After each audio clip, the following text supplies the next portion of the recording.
যেই সময় শ্রী শুকদেব ভগবান মাতৃগর্ভে থেকে জন্মগ্রহণ করেছেন, জন্মগ্রহণ করেই তিনি দৌড়াতে লাগলেন। বাচ্চা যদি জন্ম নিয়ে দৌড়াতে লাগে তখন মাতা পিতার অবস্থা কি হবে? সঙ্গে সঙ্গে তার পিতা মহর্ষি বেদব্যাস পিছনে পিছনে দৌড়াচ্ছেন। দ্বৈপায়নো বিরহ কাতর আজুহাব, বিরহে কাতর হয়ে পিছনে পিছনে দৌড়াচ্ছেন, হা পুত্র হা পুত্র হা পুত্র বলে।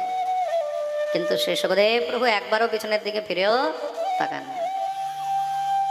তখন শ্রী শুকদেব প্রভুর পক্ষ হয়ে বৃক্ষগণ উত্তর দিলেন মহর্ষি বেদব্যাসকে, হে বেদব্যাস, কার পিছনে হা পুত্র হা পুত্র হা পুত্র বলে দৌড়াচ্ছ? এই সংসারে কেউ কার নয়, না মাতা না পিতা তস্য না ভার্যা না সতা। এই সংসারে তার না মা না বাবা না ভাই না বন্ধু কেউ নেই। শুকদেব হলেন পরমহংস, তিনি সর্বভূতে একমাত্র শুধু ব্রহ্ম দর্শন করেন। প্রত্যেক জীবের মধ্যে কোনো ভেদাভেদ দেখেন না, কি স্ত্রী কি পুরুষ কি বাচ্চা কি বৃদ্ধ, সবার মধ্যে একমাত্র শুধু ব্রহ্ম দর্শন করেন। নিজের পুত্রের এই ভাব যখন তিনি উত্তর রূপে বৃক্ষদের কাছে পেলেন, ফিরে চলে আসলেন। এমন শুকদেব ভগবানকে আমরা বন্দন করি, যিনি পরমহংস রূপে সর্বভূতে ভগবত দর্শন করে আমাদের সবাইকে ভাগবত প্রদান করে গেছেন। বলিয়ে শুকদেব ভগবান কি। অনেকের মনে অনেক সময় প্রশ্ন আসে, বলে মহারাজ শুকদেব প্রভুর জন্ম কিভাবে হলো? আর পাঠের মধ্যে অনেক সময় অনেকে এই প্রশ্ন করে, শুকদেব প্রভু এত বছর মাতৃগর্ভে কেন ছিলেন? আর শুকদেব প্রভু এই ভাগবত কিভাবে পেলেন? আজকে আমরা শ্রী শুকদেব প্রভুর জন্ম বৃত্তান্ত বিষয়ে একটু বিস্তারে শ্রবণ করব। বলিয়ে শুকদেব ভগবান কি। শ্রী শুকদেব প্রভু কে ছিলেন? কিভাবে তার জন্ম হলো? কিভাবে তিনি ভাগবতকে আত্মসাৎ করলেন? কেন মাতৃগর্ভে এত বছর ছিলেন? খুব সুন্দর তার বিষয়ে কথা রয়েছে। এক সময়ের কথা, দেবর্ষি নারদ একবার কৈলাস পর্বতে এসেছেন দেবাদিদেব মহাদেবের দর্শন করতে। মহাদেবকে দর্শন করলেন, মহাদেবকে দর্শন করেছেন। মহাদেব ধ্যানে অবস্থিত হয়েছিলেন, তাই ভাবলেন একবার মা ভগবতী অম্বিকাকে দর্শন করে যায়। মা ভগবতী অম্বিকা মহাদেবের সেবার জন্য পুষ্প ইত্যাদি চয়ন করছিলেন। দেবর্ষি নারদ যখনই বেরিয়ে যাচ্ছেন, মা অম্বিকা আসছেন, সঙ্গে সঙ্গে মাতা অম্বিকাকে দেখে প্রণাম করলেন। মাতাজি প্রণাম। মা অম্বিকা দেবর্ষি নারদকে প্রণাম করলেন। প্রণাম দেবর্ষি, আসুন আসুন আসুন। আজ কৈলাস ধন্য হয়ে গেল যে বৈষ্ণবের আগমন হয়েছে, সাধুর আগমন হয়েছে। দেবর্ষি থেকে মহারাজ, হ্যাঁ, উৎকৃষ্ট সাধু বৈষ্ণব কোথায় পাওয়া যায়? মনে রাখবে, ঘরের মধ্যে কোনো সাধু কোনো বৈষ্ণব কোনো গুরুজন আসা মানেই গৃহ ধন্য হয়ে যায়। মা ভগবতী পার্বতী দেবর্ষি নারদকে বললেন চলুন চলুন। দেবর্ষি নারদ বললেন না মা, হয়েছে, প্রভু তো এখন ধ্যানে বসে আছেন, পরে আমি অন্য কোনো সময় আসবো। মা পার্বতী বললেন ঠিক আছে, আবার আসবেন কিন্তু? বলে নিশ্চয়ই আসবেন। দেবর্ষি নারদ যেতে যেতে মা পার্বতীকে বললেন মা একটি কথা বলবো। বলে কি? আমি অনেক সময় ভাবি যে মহাদেবকে সমস্ত দেবতাগণ ধ্যান করেন, সবাই মহাদেবের পুজো করেন। ব্রহ্মা বিষ্ণু সুরা দেবী, কি ব্রহ্মা কি বিষ্ণু কি দেবতা কি অসুর, সবাই তো মহাদেবকে পুজো করে। মহাদেব কার পুজো করেন? মহাদেব কাকে ধ্যান করেন এমন কে আছে? নিশ্চয়ই কিছু তো আছে। আপনি তো অর্ধাঙ্গিনী, মহাদেব তো অর্ধনারীশ্বর, তা আপনি তো নিশ্চয়ই জানবেন যে মহাদেব কার ধ্যান করেন। মহাদেব সবসময় কার চিন্তন করেন, কার ভজন করেন, কার তপস্যা করেন। আপনার থেকে ভালো এটা আর কে জানবে? আপনি একবার বলতে পারবেন? মা পার্বতী বললেন সে তো আমিও জানি না দেবর্ষি। সেই কি বললেন? আপনার স্বামী কার ধ্যান করে, কার ভজন করে, কার চিন্তন করে, আপনি এখনো সেটাই জানেন না? বলে দেবর্ষি আমি তো জানি না। কখনো কখনো মনে হয় মহাদেবের ভিতরে অনেক রহস্য রয়েছে মা। এই যে গলার মধ্যে মুন্ডমালা পরে, এগুলো কার মুন্ডের মালা যে এত প্রিয়? এই সংসারের মধ্যে এমন কার মুন্ড আছে যে মহাদেবের এত প্রিয়? মহাদেব সেই মুন্ড মালাগুলো পর্যন্ত খোলেন না। তার মানে নিশ্চয়ই মহাদেবের ভিতরে অত্যন্ত রহস্য আছে। দেবর্ষি নারদ বলেই সঙ্গে সঙ্গে সেখান থেকে বেরিয়ে গেলেন। ঠিক আছে মা, আমি আসছি। নারায়ণ নারায়ণ নারায়ণ। নারদ এই যে কাজটা করে দিয়ে গেছে না, বহুত খতরনাক কাজ করে দিয়ে গেছে। এই সংসারে কোনো স্ত্রী জাতিকে যদি তার স্বামীর বিষয়ে কিছু একটু যদি মনের মধ্যে খটখাট লাগিয়ে দিয়ে চলে যাও, একটু যদি কোনো শঙ্কা সংশয় এসব জিনিস ঢুকিয়ে দিয়ে চলে যাও, সঙ্গে সঙ্গে মহারাজ ঘরের মধ্যে বোম বিস্ফোট হয়ে যাবে। মা পার্বতীর মনের মধ্যে শুধু একই চিন্তন চলছে, মহাদেব কার ভজন করে, কার পূজন করে, কার ধ্যান করে, কার বিষয়ে চিন্তা করতে থাকে। এই গলার মধ্যে মুন্ডের মালাগুলো কার? আর তখন থাকতে পারছে না, মহাদেবের কাছে চলে গেছে। দৌড়ে গিয়ে মহাদেবের চরণ ধরে নিয়েছে। যখনই চরণ ধরেছে সঙ্গে সঙ্গে মহাদেবের চোখ খুলে গেল। কি হয়েছে দেবী? বলে প্রভু আমার কিছু জিজ্ঞাসা আছে। মহাদেব বললেন আমি ধ্যানে ছিলাম, যখন আমি ধ্যান থেকে উঠতাম তখন জিজ্ঞাসা করে নিতে। বলে না। মহাদেব বললেন নিশ্চয়ই ভালোবাসি, এমনি আমাকে অর্ধনারীশ্বর বলা হয়েছে। মহাদেবকে গৌরী শঙ্কর বলা হয়েছে, তাই তো? অর্ধনারীশ্বর। নিশ্চয়ই তোমাকে ভালোবাসি, তাহলে যদি আপনি আমাকে ভালোবাসেন তাহলে আমার কাছে আপনি কোনো কথা লুকাবেন না তো? বলে কেন লুকাবো? তাহলে একটা কথা বলুন, আপনি যদি আমাকে ভালোবাসেন তাহলে গলার মধ্যে এই মুন্ডের মালাগুলো কার পরে রেখেছেন? এই মুন্ডের মালাগুলো কার? মহাদেব বললেন দেবী এই মুন্ডের মালা নিয়ে আবার তোমার কিসের চিন্তা হয়েছে? বলে না, আমাকে জানতে হবে এই মুন্ডের মালা কার। নিশ্চয়ই এই মুন্ডগুলো আমার থেকেও বেশি প্রিয়, যেগুলোকে আপনি সবসময় নিজের গলার মধ্যে, আপনি নিজের বুকের মধ্যে লাগিয়ে ঘুরে বেড়াচ্ছেন। মহাদেব বললেন নিশ্চয়ই প্রিয়, তাহলে আমাকে বলতে হবে এগুলো কার। মহাদেব বললেন তুমি জেনে কি করবে, তোমার মনে কষ্ট হবে। বলে না, আমাকে বলতে হবে। স্ত্রী জাতি একবার যদি মহারাজ জিত শুরু করে দেয় তারপরে তো আর কি মানে, না আমাকে বলতেই হবে। মহাদেব বললেন শুনতে চাও এগুলো কার? কার? বলে এগুলো সব তোমারই মুন্ড। শুনেই তো একদম পার্বতী চমকে গেছেন। এই কি বলছেন? বলে হ্যাঁ ঠিকই বলছি প্রভু, এগুলো আমার মুন্ড। বলে হ্যাঁ, যতবার তুমি দেহ রাখো ততবার আমি তোমার এই মুন্ডগুলোকে নিয়ে গলায় ধারণ করে রাখি। আর তার সঙ্গে কিছু বৈষ্ণবের মুন্ডও রয়েছে, যারা নিত্য হরিকথা গুণগান করে, সেই বৈষ্ণবদের মুন্ডগুলোকে আমি ধারণ করি। মা ভগবতী পার্বতী বললেন প্রভু বারবার আমার মৃত্যু হয়, আপনার কেন মৃত্যু হয় না? বারবার আমাকে মরতে হয় আর আপনার কেন মৃত্যু হয় না?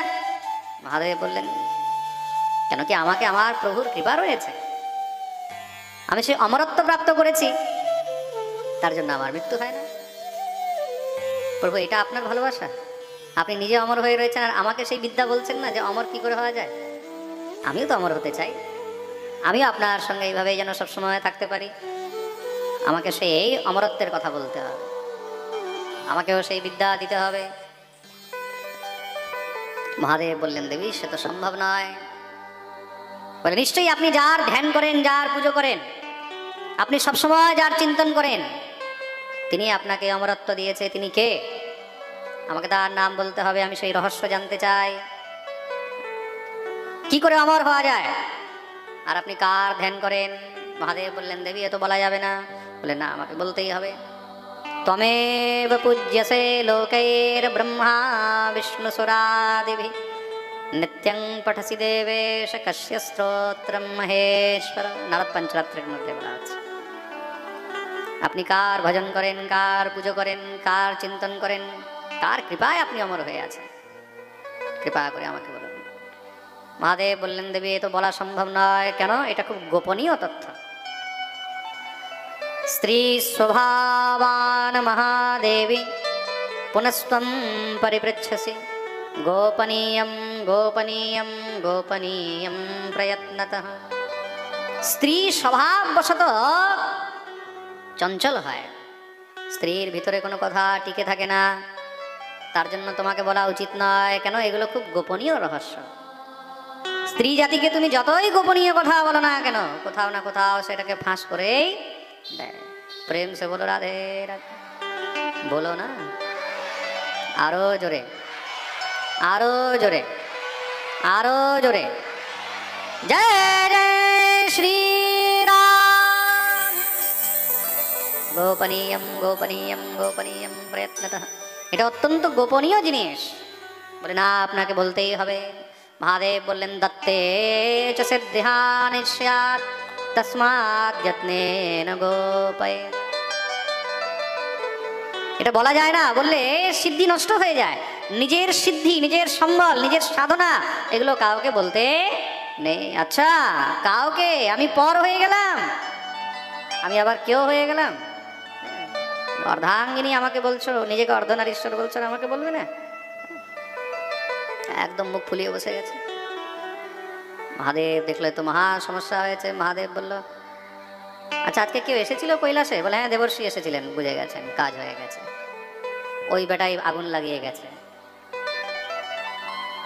মহাদেব দেখলেন আর তো কোনো উপায় নেই। মহাদেব বললেন ঠিক আছে, তুমি জানতে চাও তিনি কে? তাহলে খুব মন দিয়ে শুনবে, কিন্তু কাউকে বলা চলবে না। বলে ঠিক আছে, কাউকে বলবো না। তার নাম কি? শ্রী গোপাল মহীপাল সর্ববেদাঙ্গ পারগঃ ধরণী পালকো ধন্য পুণ্ডরীক স্বভাবঃ। তিনি অন্য কেউ নয়, তিনি হলেন স্বয়ং ভগবান শ্রীকৃষ্ণ। গোপাল বলিয়ে কৃষ্ণ কন্হैया लाल की। আমি একমাত্র বাল কৃষ্ণ ভগবান, ভগবানের একদম যেটা বাচ্চা স্বরূপ, সেই গোপালকে আমি সবসময় ধ্যান করি। তিনি হলেন একমাত্র আমার ইষ্ট। আমি তার কৃপাতেই অমর হয়ে রয়েছি। মা ভগবতী পার্বতী বললেন তাহলে আমাকেও সেই অমর বিদ্যা দিতে হবে। মহাদেব বললেন তার জন্য তোমাকে অমর কথা শুনতে হবে। বলে প্রভু আমি অমর কথা শুনবো, কিন্তু অমর কথা কোথায় শোনানো হবে? একান্তে। কেন? এই কথা যে শুনবে সেই অমর হয়ে যাবে। মহাদেব মা ভগবতী পার্বতীকে নিয়ে হিমালয়ের কন্দরার মধ্যে গুফার মধ্যে গিয়ে সেখানে উপবিষ্ট হলেন।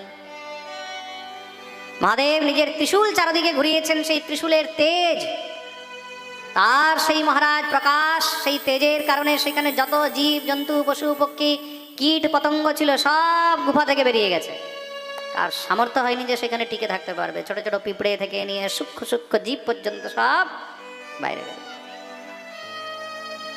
কিন্তু সেখানে সব তো বেরিয়ে গেছে, এক শুকপক্ষীর অণ্ড পড়েছিল। অণ্ড মানে ডিম।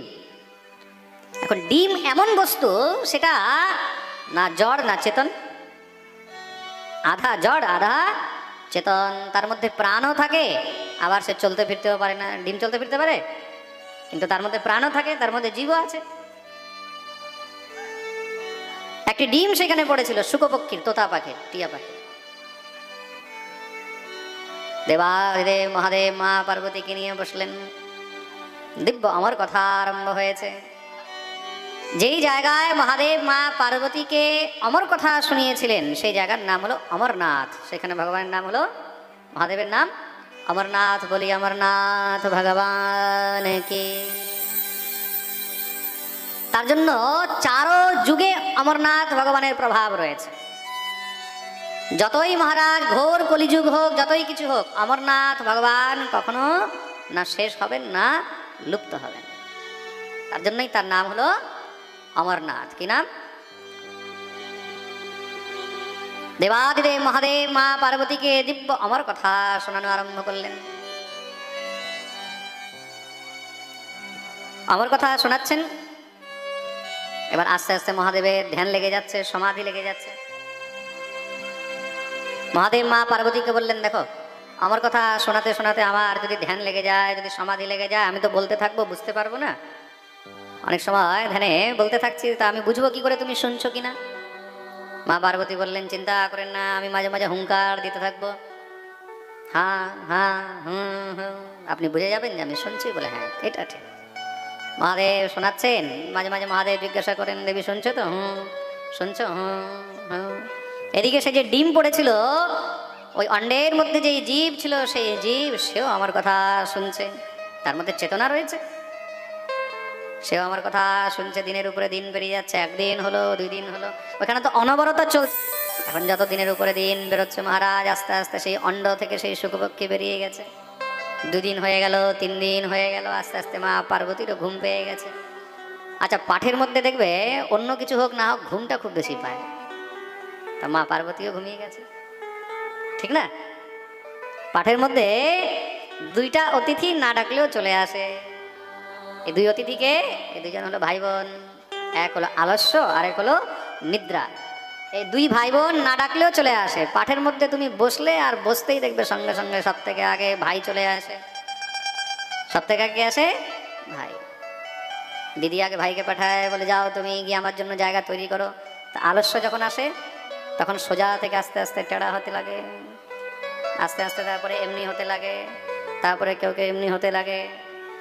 যখনই মহারাজ আস্তে আস্তে আলস্য আসে তখনই ভাই এসে দিদিকে ডাক দেয়, তুইও চলে আয়, জায়গা তৈরি হয়ে গেছে। সঙ্গে সঙ্গে মহারাজ নিদ্রা দেবী এসে ঘাড়ে চেপে যায়, চাপতেই আস্তে আস্তে গোবিন্দায় নমো নমঃ।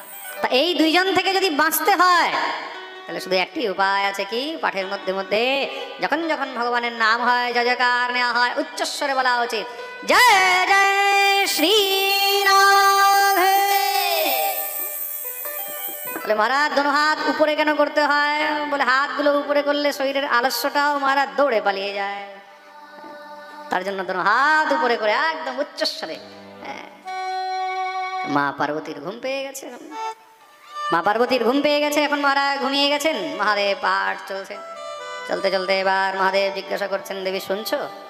দেবী তো আর মহারাজ জবাব দেয়, ঘুম পেয়ে গেছে আর জমে ঘুমাচ্ছে একদম।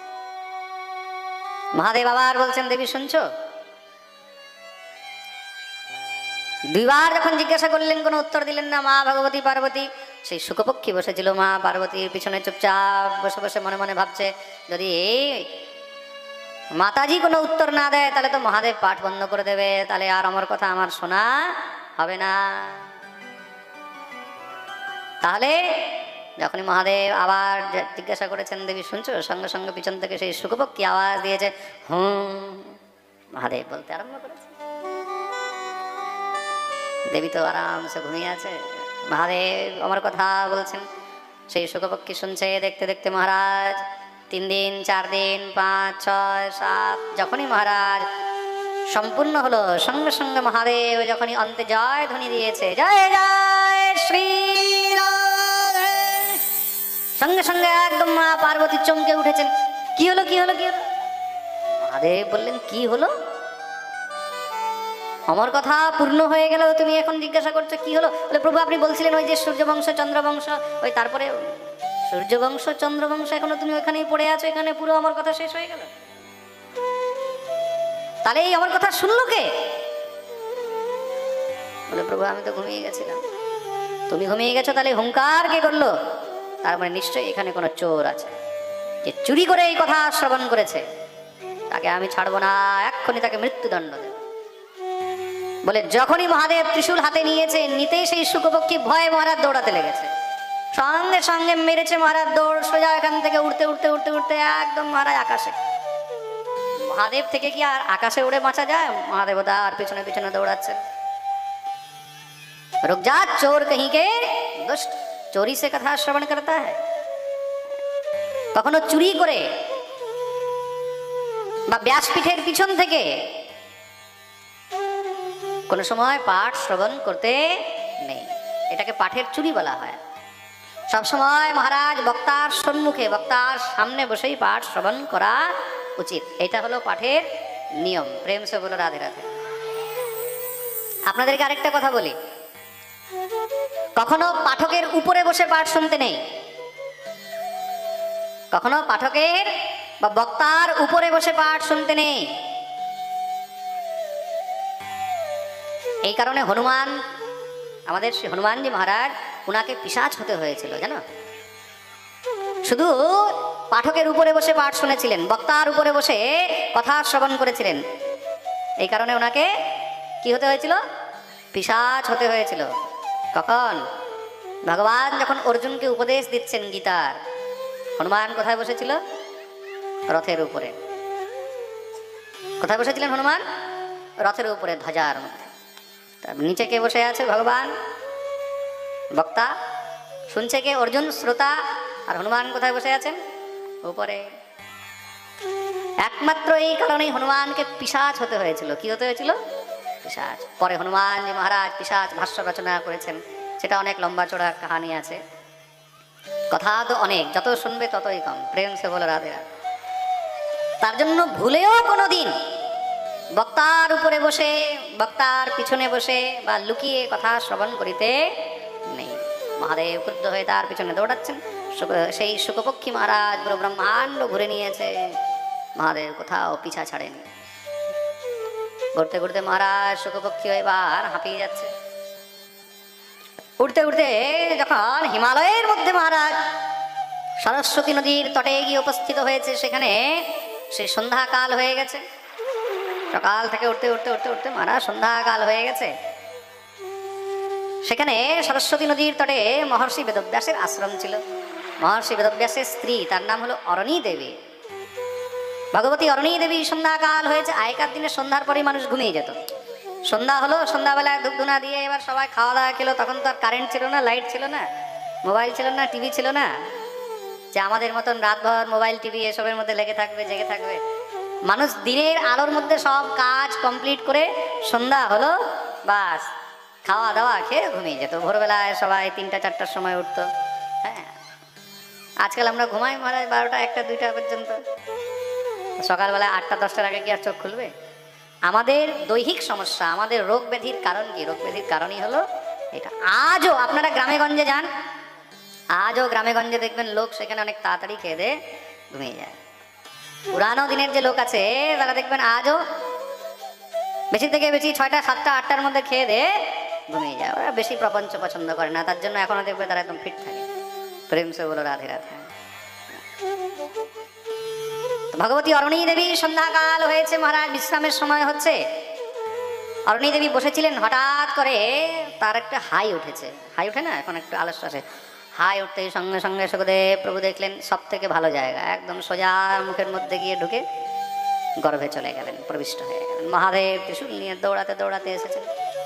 মহাদেব তো ত্রিশূল নিয়ে একদম মেরেই দেবে মহারাজ অরণী দেবীকে, তার গর্ভকে নষ্ট করবে। সঙ্গে সঙ্গে মহর্ষি বেদব্যাস দৌড়ে এসে মহাদেবের চরণ ধরলেন। এই কি করছেন মহাদেব? ত্রিশূল যদি আপনি তার গর্ভের মধ্যে মারেন তাহলে তার মৃত্যু হয়ে যাবে। ব্যাস, তুমি জানো এক চোর এর গর্ভের মধ্যে এসে ঢুকেছে। কোন চোর? এক শুকপক্ষী। বলে হ্যাঁ, সে তো দেখলাম, আমি তাকে ছাড়বো না, তাকে মেরে ফেলবো। কিন্তু হে মহাদেব, একটি শুকপক্ষীকে মারার জন্য আপনি পিছনে পিছনে দৌড়াচ্ছেন, তার কারণ কি? বলে জানো, আমি জগদম্বাকে, আমি পার্বতীকে অমর কথা শোনাচ্ছিলাম, আর এই চোর ওইখানে চুপচাপ বসে বসে সম্পূর্ণ আমার কথা শুনেছে, তার জন্য তাকে আমি দণ্ড দেব, তাকে ছাড়বো না, তাকে মেরে ফেলবো। মহাদেব বললেন কি বললেন আপনি? কি শুনেছে? বলে অমর কথা। কি শুনেছে? অমর কথা। অমর কথা শুনলে কি হয়? বলে অমর হয়ে যায়। মহাদেব আপনি নিজেই বলছেন অমর কথা শুনেছে, তার মানে তো সে অমর হয়ে গেছে। আর যে অমর হয়ে গেছে তাকে আপনি মারবেন কি করে? শুনেই তো মহাদেব একদম স্তব্ধ হয়ে গেলেন। ব্যাস, তুমি কথা তো একদম ঠিক বলছো, সে তো আমার কথা শুনে অমর হয়ে গেছে, এখন তো তাকে মারা সম্ভব নয়। দেবাধিদেব, আমাদের তো কোনো সন্তান নেই, কৃপা করুন, এই অরণীর গর্ভের থেকে যেন এই সন্তান জন্মগ্রহণ করে সমস্ত সংসারকে এই অমর কথার প্রচার করতে পারে, সমস্ত জগৎকে যেন সে আনন্দ দিতে পারে, তুমি এই কৃপা করো। মহাদেব সঙ্গে সঙ্গে আশীর্বাদ দিলেন, তোমার এই পুত্র মায়া থেকে অতীত থাকবে, আর সমস্ত জগৎকে এই মধুর অমৃতময় এই অমর কথা প্রচার করে যাবে। বলিয়ে ভক্তবৎসল ভগবান কি জয়। মহাদেব কৃপা করে সেখান থেকে চলে গেলেন। এইদিকে সেই শুকদেব, সেই শুকপক্ষী ভগবতী ব্যাস পত্নীর গর্ভে আস্তে আস্তে মহারাজ বেড়েই চলেছেন। সময়ের উপরে সময় পেরিয়ে যাচ্ছে, বছরের উপরে বছর পেরিয়ে যাচ্ছে। 12 বৎসর পর্যন্ত তিনি মাতৃগর্ভের মধ্যে থাকলেন। বিচার করুন, একটি বাচ্চা কতদিন থাকে মাতৃগর্ভে? 8 মাস, 9 মাস, 10 মাস, বেশি থেকে বেশি 10 মাস পর্যন্ত মাতৃগর্ভে থাকে, একাদশ মাস পর্যন্ত তার জন্ম হয়েই যায়। কিন্তু দীর্ঘ 12 বৎসর পর্যন্ত মাতৃগর্ভে থেকেছেন, সেই মায়ের কেমন কষ্ট হচ্ছে ভাবো। এত দীর্ঘদিন পর্যন্ত একটি সন্তানকে গর্ভে রাখা, এটা কি সাধারণ? হ্যাঁ, যেই মা সন্তানকে গর্ভে ধারণ করেছে সে জানে যে কত কষ্ট হয়। মহর্ষি বেদব্যাস দেখলেন যে অরণির তো কষ্ট হচ্ছে, তিনি গর্ভস্থ সেই শিশুকে সঙ্গে সঙ্গে সংবাদ করলেন, তাকে বলছেন, হে পুত্র, তুমি আর কতদিন মাতৃগর্ভে থাকবে? তোমাকে তো জন্ম নিতেই হবে। তুমি জন্ম কেন নিচ্ছ না? তুমি কি দেখছো না তোমার মায়ের কত কষ্ট হচ্ছে, সে গর্ভে কতদিন তোমাকে ধারণ করে থাকবে? সঙ্গে সঙ্গে গর্ভে থেকে উত্তর আসলো, হে পিতা, এই সংসারের মধ্যে জন্মগ্রহণ করলেই তো আমাকে মায়ায় আবদ্ধ হতে হবে, মায়ার জালের মধ্যে পড়তে হবে। আর আমি মায়ার স্পর্শ নিতে চাই না, আমি মায়া থেকে মুক্ত থাকতে চাই। মহর্ষি বেদব্যাস বললেন, যাও, আমি তোমাকে কথা দিলাম, আমি তোমাকে মায়ায় আবদ্ধ করব না, আমি তোমাকে মায়া থেকে মুক্ত করে দেব, তুমি জন্মগ্রহণ করো।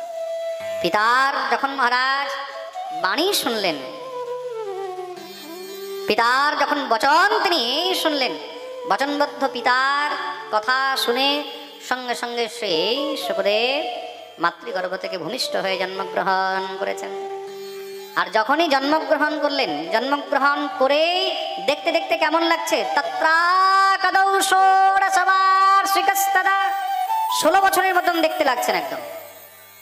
অনেকে ভাববে বোধহয় 16 বছরের মতন দেখতে, তার জন্য বোধহয় 16 বছর মাতৃগর্ভে ছিলেন। মাতৃগর্ভে 16 বছর ছিলেন না, মাতৃগর্ভে কত বছর ছিলেন? কত বলেছি? হ্যাঁ, 12 বছর। মাতৃগর্ভে 12 বর্ষাণি, 12 বছর পর্যন্ত মাতৃগর্ভে ছিলেন। যখন জন্মগ্রহণ করলেন, জন্মগ্রহণ করার পরে দেখতে কেমন লাগছে? হ্যাঁ, 16 বছরের মতন। তত্রা কদৌ ষোড়শবার্ষিকস্তদা, একদম 16 বছরের যুবকের মতন দেখতে লাগছে। জন্ম নিয়েছে, জন্ম নিয়ে সঙ্গে সঙ্গে দৌড়াতে লেগেছেন। কেন? ওই যে গৃহে থাকলেই তো মায়ায় আবদ্ধ হতে হবে, দৌড়াচ্ছেন। এখনো পর্যন্ত মহারাজ সেই নাল ছেদনও হয়নি। সেই নালকে, ওই যে নাভির সঙ্গে লেগে থাকে, নালকেই একদম কাঁধের মধ্যে এইভাবে ফেলে দিয়ে দৌড়াতে লেগেছেন। ইয়ং প্রব্রজন্তম অনুপেতমপেত কৃত্যম অনুপেতমপেত। এখনো উপবিদ সংস্কার হলো না, তা মনে হয় সেই নাভির নালকে উপনয়নের মতন, পৈতার মতন কাঁধে দিয়ে দৌড়াচ্ছে। দ্বৈপায়ন বিরহ কাতর আজহা। মহর্ষি বেদব্যাস যখনই পুত্রকে দৌড়াতে দেখলেন, বেদব্যাস তো একদম কাতর হয়ে গেছে, কাঁদতে লেগেছে। এই সংসারে কোন পিতা হবে, কোন মা হবে যে সন্তানকে জন্ম দিয়ে তাকে একটু কোলে নিতে চাইবে না? তাই তো সবাই তো চায় যে সন্তানকে একটু কোলে নেব, একটু বাৎসল্য প্রেম, একটু তার সঙ্গে আনন্দ করা হবে, তার পালন পোষণ করব, তার জন্যই তো সন্তানকে জন্ম দেওয়া হয়। কিন্তু এখানে সন্তান জন্ম নিয়ে দৌড়াতে লেগেছে। পিছনে পিছনে মহর্ষি বেদব্যাস তখন দৌড়াচ্ছেন, হা পুত্র, হা পুত্র, হা পুত্র বলে। তখন বৃক্ষবান উত্তর দিলেন, আপনি কাকে হা পুত্র বলছেন? এই সংসারে না কেউ কাউর পিতা, না কেউ কাউর পুত্র। মহর্ষি বেদব্যাস তাও কিন্তু মানছেন না, তাও পিছনে পিছনে দৌড়াচ্ছেন। হঠাৎ করে সামনে মহর্ষি বেদব্যাস কি দেখতে পেলেন? সেখানে একটা সরোবরের মধ্যে কিছু অপ্সরাগণ স্নান করছে। মহর্ষি বেদব্যাস দেখলেন একটি সরোবরের মধ্যে কিছু অপ্সরাগণ স্নান করছেন। কিন্তু যখনই শুকদেব প্রভু সেখান থেকে দৌড়ে গেলেন, তারা কোনো ভ্রুক্ষেপই করলেন না, সবাই আনন্দের স্নানে মগ্ন হয়ে রয়েছেন। কিন্তু মহর্ষি বেদব্যাস সেদিক দিয়ে যখনই বেরোচ্ছেন, বেদব্যাসকে দেখে তাড়াতাড়ি তারা সব দৌড়ে গিয়ে নিজের কাপড় চোপড় পরে সব লুকাতে লেগেছে। মহর্ষি বেদব্যাসের মনে সংশয় হলো, জিজ্ঞাসা উৎপন্ন হয়েছে, তিনি আর থাকতে পারলেন না। তিনি দৌড়ে এসে সেই অপ্সরাদেরকে প্রশ্ন করলেন, দেবী, আমার একটি জিজ্ঞাসা রয়েছে। হে দেবাঙ্গনাগণ, তোমরা আমার এই সংশয়ের একটু সমাধান করো। কি জিজ্ঞাসা, কি সংশয়? বলে, এখনই সামনে দিয়ে আমার 16 বছরের যুবক পুত্র পেরিয়ে গেল, তাকে দেখে তোমাদের কোনো সংকোচ হলো না, কোনো লজ্জা হলো না? আর আমি বুড়ো মানুষ, বৃদ্ধ মানুষ এখান থেকে যাচ্ছি, আমাকে দেখে তোমাদের লজ্জা হচ্ছে? তার কারণ কি? দেবাঙ্গনাগণ উত্তর দিলেন, হে মহর্ষি, আমাদের অপরাধ ক্ষমা করবেন, ধৃষ্টতা ক্ষমা করবেন। আপনার পুত্র নবযুবক ঠিক, তিনি এখান থেকে বেরিয়ে গেছেন একদম দিগম্বর রূপে। সুখদেব প্রভু যখন দৌড়ে যাচ্ছেন তখন তো আর কোনো কাপড় চোপড় পরেছিলেন না, জন্ম নিয়েই সঙ্গে সঙ্গে দৌড়াচ্ছেন, না কোনো কাপড়, না কোনো লেংটি, না কিছু। अलक्षलिंग निजलाभतुष्ट वृतश्च बालैरवधूत वेश। আপনার পুত্র নিশ্চয়ই নবযুবক, এখান থেকে দিগম্বর রূপে বেরিয়ে গেছেন, কিন্তু তাকে দেখে আমাদের লজ্জা হয়নি। জানেন কেন? কেন কি আপনার পুত্র সংসারের সমস্ত সম্বন্ধ থেকে অতীত, তার দৃষ্টিতে কোনো ভেদ নেই, সে সর্বভূতে একমাত্র ব্রহ্ম দর্শন করেন। কি স্ত্রী, কি পুত্র, কি পুরুষ, কি নারী, কি বাচ্চা, কি বৃদ্ধ, কি লতা, কি গুল্ম, কোন বস্তুর প্রতি তার দৃষ্টির মধ্যে কোনো ভেদ নেই। সর্বভূতে তিনি ব্রহ্ম দর্শন করেন, ব্রহ্মদ্রষ্টা। একটা 4 মাসের শিশু, 6 মাসের শিশু, তার সামনে তুমি খুব সুন্দর সেজে গুজে বসে থাকো, বা তার সামনে তুমি সব খুলে দিয়ে বসে থাকো, তার কোনো ফারাক পড়ে? তার কিছু যায় আসে? কেন? তার দৃষ্টির মধ্যে কোনো ভেদাভেদ নেই। তুমি তার সামনে কাপড় পরে আছো, না কাপড় খুলে আছো, সেজে গুজে আছো, না তুমি নেচে বেড়াচ্ছ, তার দৃষ্টিতে কোনো ভেদ থাকে না। তদ্রূপ সুখদেব, তিনি দেখতে 16 বছরের মতন, কিন্তু তার দৃষ্টিতে কোনো ভেদাভেদ নেই।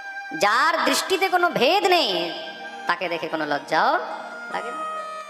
কিন্তু আপনার দৃষ্টিতে ভেদ আছে, আপনি জানেন কে স্ত্রী, কে পুরুষ, কে বৃদ্ধ, কে বাচ্চা, কে বৃক্ষ, কে পশু। যার দৃষ্টিতে ভেদ রয়েছে তার সামনে লজ্জাও লাগে। আপনার পুত্র হলেন পরমহংস, ব্রহ্মদ্রষ্টা। নিজের পুত্রের বিষয়ে মহারাজ এই তত্ত্বজ্ঞান শুনে মহর্ষি বেদব্যাস সঙ্গে সঙ্গে সেখান থেকে ফিরে চলে আসে। এমন শ্রী সুখদেব ভগবান, যার অন্তরে কোনো প্রকারের কোনো মহারাজ সংসারের প্রতি ভেদ দৃষ্টি নেই, যিনি সর্বত্র শুধু ব্রহ্ম দর্শন করেন। কি বৃক্ষ, কি তরু, কি লতা, কি গুল্ম, কি পাথর, কি মানুষ, কি পশু, কি পক্ষী, সবার মধ্যে শুধু ব্রহ্ম দর্শন করেন। এমন ব্রহ্মদ্রষ্টা ব্রহ্মরাজ শ্রী সুখদেব ভগবানকে আমরা সবাই বন্দন করি। বলিয়ে সুখদেব ভগবান কি। এবার আরেকটি প্রশ্ন আসলো, শ্রী সুখদেব প্রভু যদি সবকিছু ত্যাগ করে দিয়ে চলে গেছিলেন, তাহলে সেই সুখদেব প্রভু আবার ফিরে আসলেন কি করে? এই ভাগবত তিনি রাজা পরীক্ষিতকে শ্রবণ করালেন কি করে? এই বিষয়ে প্রভু আমরা বর্ণন শ্রবণ করতে চাই। কেন সুখদেব প্রভু তো এক জায়গায় বেশিক্ষণ দাঁড়ান না। সগোদোহন মাত্রম হি গৃহেষু গৃহমেধিনাম। যতক্ষণে একটা গাভীর দুগ্ধ দোহন হয়, সুখদেব প্রভু ততক্ষণই এক জায়গায় থাকেন। একটা গায়ের দুধ দোয়াতে কতক্ষণ সময় লাগে? বেশি থেকে বেশি 15 মিনিট, 20 মিনিট, তাই তো? 25 মিনিট। যাদের ঘরে গরু আছে তারা ভালো করে জানবে, তার থেকে বেশি তো সময় লাগে না। তার মানে কি, সুখদেব প্রভু সগোদোহন মাত্রম হি গৃহেষু গৃহমেধিনাম, যতক্ষণ একটা গাভীর দুধ দোয়ানো হয় ততক্ষণ পর্যন্তই এক জায়গাতে থাকেন, তারপরে সেখান থেকে চলে যায়। এমন সুখদেব প্রভু কি করে ঘরে ফিরে আসলেন, কি করে পরীক্ষিতকে আবার এই ভাগবত শ্রবণ করালেন? খুব সুন্দর বর্ণনা। সুখদেব প্রভু তো চলে গেলেন, কিন্তু মহর্ষি বেদব্যাস তিনি ভাগবতের রচনা করে এই ভাগবত নিজের শিষ্যদেরকে শেখাতে লাগলেন। রোজ শিষ্যদেরকে ভাগবত পড়ান। তো মহর্ষি বেদব্যাসের শিষ্য জৈমিনী, বৈশম্পায়ন ইত্যাদি তারা যখন বনের মধ্যে কাঠ কুড়াতে যায়, তখন সেখানে সেই ভাগবতের শ্লোকগুলোকে সব একজন আরেকজনের সঙ্গে উচ্চারণ করেন, ভাগবতের শ্লোকগুলোকে গায়ন করেন।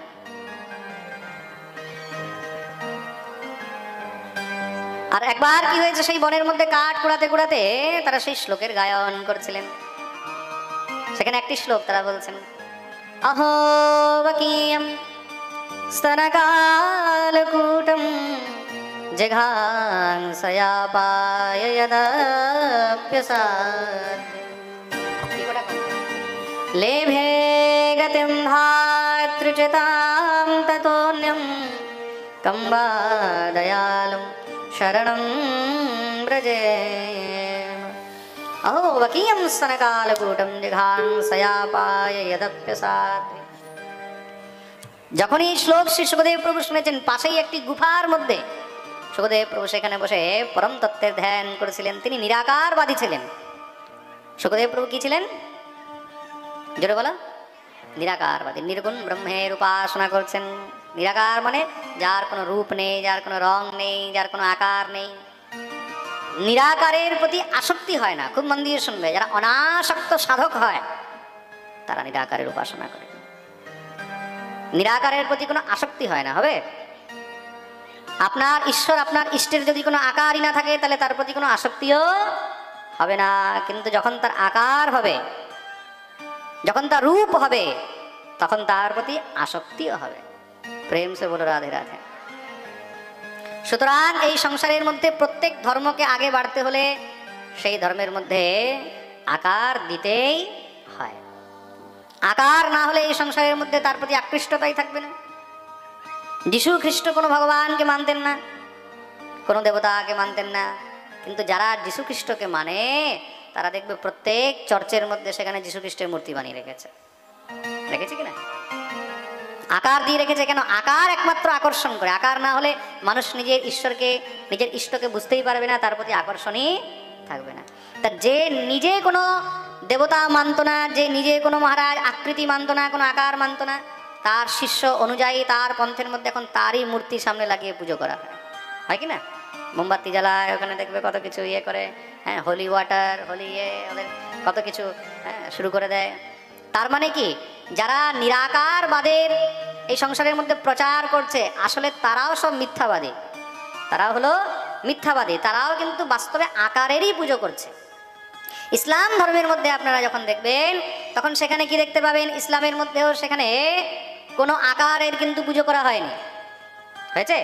কোনো দেবতা, কোনো দেবদেবী কাউকে মানা হয় না, কিন্তু নাম মেনেও সেখানে একটি পাথরকে মানা হয়েছে। মানা হয়েছে তো, একটা নির্দিষ্ট জিনিস রাখা হয়েছে। মূর্তি কি? মূর্তিও তো পাথরের। মূর্তি কিসের? পাথরেরই। তা সেখানেও একটা পাথরকে মানা হচ্ছে। মানা হচ্ছে তো, যেটাকে বলা হয় মক্কা। আপনি দেখবেন প্রত্যেক মুসলিমের ঘরের মধ্যে সেই মক্কা আর মদিনার দেখবেন ফটো আছে। আছে তো? আস্তে আস্তে মসজিদ বানানো হয়েছে। কিসের জন্য? যদি ভগবানই না থাকে, যদি ঈশ্বরই না থাকে, তার কোনো আকারই না থাকে, তাহলে তার মন্দিরের কি প্রয়োজন? তার মসজিদের কি প্রয়োজন? যে নেই তার কোনো ঘর হয়? যে নেই, যার কোনো আকার নেই, আকৃতি নেই, যার কোনো রূপ নেই, রং নেই, তার কোনো ঘরও নেই, কিন্তু তাও তার জন্য ঘর বানানো হচ্ছে। তার মানে কি? তাকে আকার দেয়া হচ্ছে। আকার দেয়া হচ্ছে মানে কি? তাকে আকর্ষণ করা হচ্ছে। আপনি কোনো একটা মক্কার ফটো বা মদিনার ফটো নিয়ে আপনি তার অপমান করতে পারবেন? এক্ষুনি দাঙ্গা হয়ে যাবে। হয়ে যাবে কিনা? তার মানে কি, নিরাকার বা নির্গুণ বলতে সংসারের মধ্যে কোনো ধর্মই নেই। প্রত্যেক ধর্মের মধ্যে আকার আছে, সগুণ সাকার আছে। তার জন্য তারা এটাকে ছলে বলে মানে, আমরা এটাকে ডাইরেক্ট মানে। প্রেম সে বলো রাধে। সোজাসুজি কথা। আমরা এইভাবে খাই আর ওরা এইভাবে খায়। এইভাবে খাওয়াটা বেশি সহজ। এইভাবে খাওয়ার অপেক্ষায় এইভাবে খাওয়া বেশি সহজ। তার জন্য সগুণ সাকার ব্রহ্মকে ছাড়া এই সংসারের মধ্যে কোনো ব্রহ্মের উপাসনা সম্ভবই নয়। কেন? তার প্রতি আকৃষ্টতা হয় না। যেই কোনো ধর্মে আপনি যান, আপনি বুদ্ধ ধর্মের মধ্যে যান, বুদ্ধিস্টরা জায়গায় জায়গায় সেখানে তারা বুদ্ধ মন্দির বানিয়ে রেখেছে। রেখেছে কিনা? প্রত্যেক দেখবেন আপনি বৌদ্ধ বিহারের মধ্যে বুদ্ধের মূর্তি বানানো আছে। ওখানে বুদ্ধের সামনে ঘন্টা বাজানো হয়, ধূপকাঠি দেওয়া হয় বুদ্ধকে। কোন বুদ্ধ? যেই বুদ্ধ নাস্তিক ছিলেন। যেই বুদ্ধ নাস্তিক ছিলেন, যেই বুদ্ধ মূর্তি পূজার বিরোধ করেছেন, যিনি বেদ ইত্যাদির বিরোধ করেছেন, সেই বুদ্ধের মূর্তি বানিয়ে পুজো হচ্ছে। প্রত্যেক বৌদ্ধ বিহারের মধ্যে মূর্তি বানিয়ে রাখা হয়েছে। তার মানে কি, এই সংসারের মধ্যে যারা মূর্তি পুজোর বিরোধ করছে, অ্যাকচুয়ালি ওরা সগুণ শাখা ব্রহ্ম বা মূর্তি পূজার বিরোধী নয়, ওরা হলো একমাত্র সনাতন ধর্ম আর হিন্দু ধর্মের বিরোধী। একদম সোজাসুজি ফ্যাক্ট। খুব মন দিয়ে শুনবে। মূর্তি পূজা তারাও করছে, মন্দির তারাও বানাচ্ছে। আমরা মন্দির বলি, তারা চার্চ বলে, তারা মসজিদ বলে, তারা বৌদ্ধ বিহার বলে। তারাও সেই মন্দিরই বানাচ্ছে, তারাও সেই মূর্তি রাখছে, তারাও সেই আকৃতিকে পুজো করছে। ঘরের মধ্যে দেখবে তারা সেই ফটোর সামনে ধূপকাঠি দিচ্ছে তো, প্রদীপ জ্বালাচ্ছে, আলো জ্বালাচ্ছে। আমরাও করছি, কিন্তু তারা বলছে আমরা মূর্তি পুজো করি না। আসলে মূর্তি পুজো নয়, তারা হলো সনাতন ধর্ম বিরোধী। তারা মূর্তি পুজো বিরোধী নয়, তারা হলো সনাতন ধর্ম বিরোধী। সোজাসুজি কথা। খুব মন দিয়ে শুনবে। প্রেম সে বলো রাধে রাধে। এই সংসারের মধ্যে যেই কোনো ধর্মকে যদি আগে বাড়তে হয় তাহলে তাকে মানুষকে আকৃষ্ট করতে হবে, আর আকৃষ্ট একমাত্র সগুণ সাকার দিয়েই হয়, নিরাকার দিয়ে কখনো আকর্ষণ হয় না। जो दिखता है वो बिकता है, जो दिखता नहीं वो बिकता नहीं। প্রেম সে বলো। সেই ঋষিগণ যখন দিব্য ভাগবতের শ্লোক গায়ন করলেন, সেই গুফার ভিতরে সুখদেব প্রভু বসে বসে শুনছেন। আহা হা, কি সুন্দর শ্লোক, শ্লোকের কি সুন্দর অর্থ। সেই বকি পুতনা ভগবানকে মারতে এসেছে, ভগবান সেই পুতনাকে মাতৃগতি প্রদান করলেন। কোন গতি প্রদান করেছেন? মাতৃগতি। মায়ের জায়গায় পুতনাকে পাঠিয়েছেন। তার মানে এমন ভগবান কি আর কোথাও পাওয়া যাবে? আহা, কে সেই ভগবান, কে সেই কৃষ্ণ, কে সেই ঈশ্বর। ভিতর থেকে সুখদেব প্রভু ডাক দিচ্ছেন, শোনো শোনো শোনো শোনো ভাই, তোমরা এই যে শ্লোক শোনালে, একটু আরো কিছু শোনাও না তার বিষয়ে এসে। কে সেই দয়ালু? কে কম্মা দয়ালুম শরণম ব্রজেম, তোমরা যে বলছো সেই দয়ালু, যেই দয়ালু এক রাক্ষসীকে পর্যন্ত মাতৃগতি দিয়েছে, সেই দয়ালু কে, তার পরিচয় কি? বাইরের থেকে তারা যখনই আওয়াজ শুনেছে, গুফার ভিতর থেকে কেউ বলছে, জিজ্ঞাসা করছে, তুমি কে? আগে তোমার পরিচয় দাও, তোমার পরিচয় দাও, তুমি কে? সুখদেব বললেন, আমি হলাম ব্রহ্মরাট, আমি হলাম ব্রহ্মরাট। সর্বভূতে যে ব্রহ্ম দর্শন করে, বলে ব্রহ্মরাট তো বুঝলাম, কিন্তু তুমি কে, তোমার পরিচয় কি, তোমার জন্ম কোথায় হয়েছে? তখন সুখদেব প্রভু বলতে বাধ্য হলেন, আমি হলাম মহর্ষি বেদব্যাসের পুত্র ব্যাস নন্দন। ওহো, তা তুমি হলে ব্যাস নন্দন, সেই সুখদেব। জানো সেই ভগবানকে দেখতে কেমন? বরহাপীডম নটবর বপু কর্ণয় কর্ণিকারম বিভ্রদবাসহ কনক কপিশম জয়ন্তে চ মালা রন্ধ্রান বেণোরধর সুধয়া पूरयन् गोपवृन्दैः বৃন্দারণ্যম স্বপদরমণম প্রাবিশদ্গীতকীর্তিঃ। সেই ভগবান হলেন একমাত্র নন্দনন্দন শ্রীকৃষ্ণ। বলিয়ে কৃষ্ণ কন্হैया লাল কি। আহা, সে এত সুন্দর। নটবর বপুঃ কর্ণয় কর্ণিকারম, যার ঠোঁটের মধ্যে বাঁশি লেগে রয়েছে, মাথার মধ্যে ময়ূরের পাখা লেগে রয়েছে, গলার মধ্যে বৈজয়ন্তী মালা রয়েছে, যে ফুল দিয়ে সাজানো রয়েছে, যার আগে আগে গাভী রয়েছে, পিছনে পিছনে গোয়ালা রয়েছে। আর একটু বলো না তার বিষয়ে, একটু তার বিষয়ে আমাকে আরেকটু বলো। বলে দেখো, আরো যদি জানতে চাও তাহলে তোমাকে আমাদের গুরুদেব মহর্ষি বেদব্যাসের কাছে যেতে হবে। ও, তিনি তো আমার পিতা, তার কাছেই তার বিষয়ে সব জ্ঞান পেয়ে যাবে। কেন? তিনি তার সেই দিব্য চরিত্র রচনা করেছেন। যদি জানতে হয় তাহলে তোমাকে তার কাছেই যেতে হবে। সঙ্গে সঙ্গে সে সুখদেব প্রভু আর থাকতে পারলেন না। ওই যে গোবিন্দের প্রতি আকর্ষণ হয়েছে, ওই আকর্ষণের সঙ্গে সঙ্গে সেই অবধূত, সেই ব্রহ্মদ্রষ্টা, মায়াতীত সেই সুখদেব প্রভু দৌড়ে চলে আসলেন। সঙ্গে সঙ্গে দৌড়ে নিজের পিতার কাছে এসে উপস্থিত হয়েছে। মহর্ষি বেদব্যাস নিজের পুত্রকে দেখে দিব্য আনন্দে বুকে জড়িয়ে ধরলেন। সেই পুত্র সুখদেবকে তিনি ভাগবত প্রশিক্ষণ করলেন, ভাগবত পড়ালেন।